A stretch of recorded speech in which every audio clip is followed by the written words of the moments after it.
ఇంటికి ఒక పారిశ్రామికవేత్తను తయారు చేసేస్తాం అని చంద్రబాబు అధికారంలోకి వచ్చినప్పటి నుంచి చెప్తూ ఉన్నారు కదా.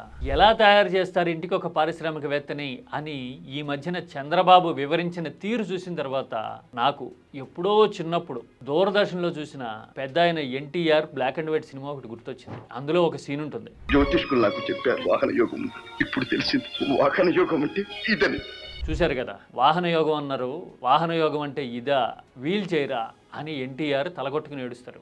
అందులో ఎంత బరువు ఆర్ద్రత అయితే ఉన్నాయి ఆ సీన్లో. చంద్రబాబు పారిశ్రామికవేత్తల్ని తయారు చేస్తా అని చెప్పిన డైలాగులో కూడా అంతే బాధ ఆవేదన ఉంది అని నాకు వాస్తవం అర్థమైన తర్వాత తెలిసింది. అవునా, వాహన యోగం అని ఎన్టీఆర్కి ఆ సినిమాలో వీల్ చైర్ చూపిస్తే పారిశ్రామికవేత్తలుగా తయారు చేసే బాధ్యత నాది అనే ప్రమోషన్ పబ్లిసిటీ చేసి చంద్రబాబు ఏపీకి ఏం చూపిస్తున్నారు? ఈ రెండింటి మధ్య రిలవెన్స్ ఏంటో ఒకసారి డీటెయిల్డ్గా చూద్దాం. మన పబ్లిసిటీలకి వాస్తవాలకి మధ్య అసలు ఎంత గ్యాప్ ఉంటుందో మనకి క్లియర్ కట్గా అర్థమవుతుంది.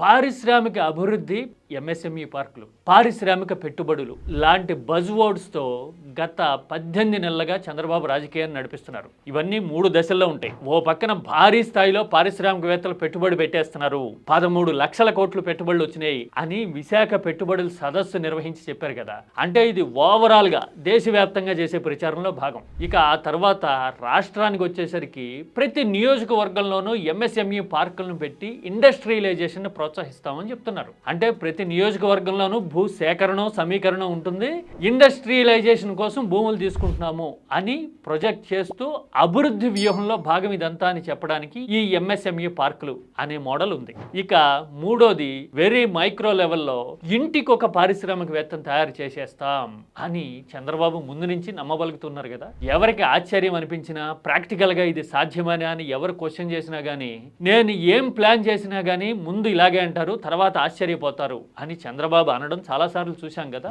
అసలు ఇంటికి ఒక పారిశ్రామికవేత్త ఎలా సాధ్యం అని చాలా మందికి అనుమానం ఉన్నట్టే నాకు కూడా ఉంది. ఈ విషయం మీద చంద్రబాబు ఈ మధ్యన క్లియర్ కట్ గా డీటెయిల్డ్ గా మాట్లాడారు.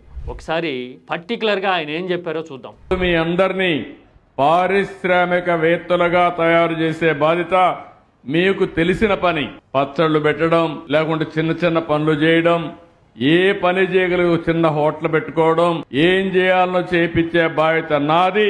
అలాంటి ట్రైనింగ్ ఇప్పిస్తా, అది అందిపుచ్చుకునే బాధ్యత మా తెలుగింటి ఆడపడుచులని చెప్పి మరొక్కసారి తెలియజేస్తున్నా.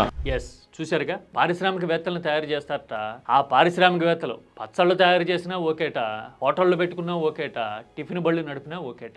అంటే చంద్రబాబు దృష్టిలో పారిశ్రామికవేత్తలు అంటే ఇళ్లలో పచ్చళ్ళ తయారీ, టిఫిన్ సెంటర్లు, హోటళ్ళు నడపటం. మామూలుగా పారిశ్రామికవేత్తలు అంటే చిన్న తరహా పరిశ్రమలో, కుటీర పరిశ్రమలో, లేదంటే కనుక ప్రతి నియోజకవర్గంలోనూ ఎంఎస్ఎంఈలు అన్నారే, ఆ ఎంఎస్ఎంఈ యూనిట్లలో సాధారణ ప్రజలకు కూడా భాగస్వామ్యం లాంటి ఇన్నోవేటివ్ మోడల్ లాంటిది ఏదన్నా కల్పిస్తారేమో అని నాలాగా ఆసక్తితో ఎవరన్నా చూసుంటే గనక వాళ్ళకి తీవ్రమైన నిరాశ కలిగినట్టే కదా. ఇడ్లీ బండి పెట్టుకోవడానికో, చిన్న హోటల్ నడుపుకోవడానికో, లేదంటే కనుక పచ్చళ్ళు తయారు చేసి అమ్మడానికో పారిశ్రామికవేత్తలు అని పేరు పెట్టారనమాట. ఏదో చెప్తారు కదా, పేరు గొప్ప.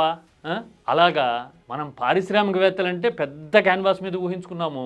పైగా చంద్రబాబు బిల్ గేట్స్, సత్యానాదెళ్ల రేంజ్ తగ్గరు కదా. ఇప్పుడు అదే రేంజ్ లో ప్రజల్ని, మహిళల్ని కూడా డెవలప్ చేసేస్తారేమో, ఇంటికి ఒక పారిశ్రామికవేత్తను తీసుకొచ్చేస్తారేమో అని అనుకుంటే గనక వాళ్ళు పప్పులో కాలేసినట్టేనేమో. మళ్ళీ పప్పు అంటే అదొక తప్పు.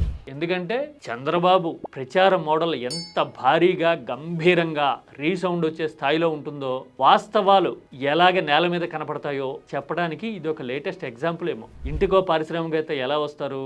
లక్షల కోట్ల పెట్టుబడులు తెచ్చేశారు కదా, ఆ పెట్టుబడుల్ని జన జీవితాల్ని లింకప్ చేస్తూ కొత్త విధానం ఏమైనా తీసుకొస్తారా, పారిశ్రామికీకరణలో వీళ్ళకి ఏమన్నా భాగం కల్పిస్తారా అని ఎవరైనా ఆశించుంటే గనక వాళ్ళు హతాశులైపోతారు. అంటే షాకింగ్ అంటే నెక్స్ట్ స్టేజ్. ఎందుకంటే పచ్చళ్ళ తయారీని, టిఫిన్ బళ్ళు నడుపుకోవడాన్ని పారిశ్రామికవేత్తలు అంటారన్నమాట చంద్రబాబు నాయుడు గారి భాషలో. అవన్నీ తక్కువ పనులు అని నేను అనడం కాదు ఇక్కడ, అది నా ఉద్దేశం కానే కాదు. శ్రమయేవ జయితే అంటారు, ఏదైనా సరే శ్రమ చేసి బతకడం అనేది హుందాగల పని. కానీ ఇక్కడ మాట్లాడుతున్నది చంద్రబాబు ప్రచార మోడల్ గురించి. ఆయన ఎవరో ఈస్టర్న్ స్టేట్స్ లో గ్రాడ్యుయేట్స్ అందరూ పకోడీ బళ్ళు పెట్టుకోండి, బ్రహ్మాండంగా బతకొచ్చు అని చెప్పేట ఆ మధ్యన.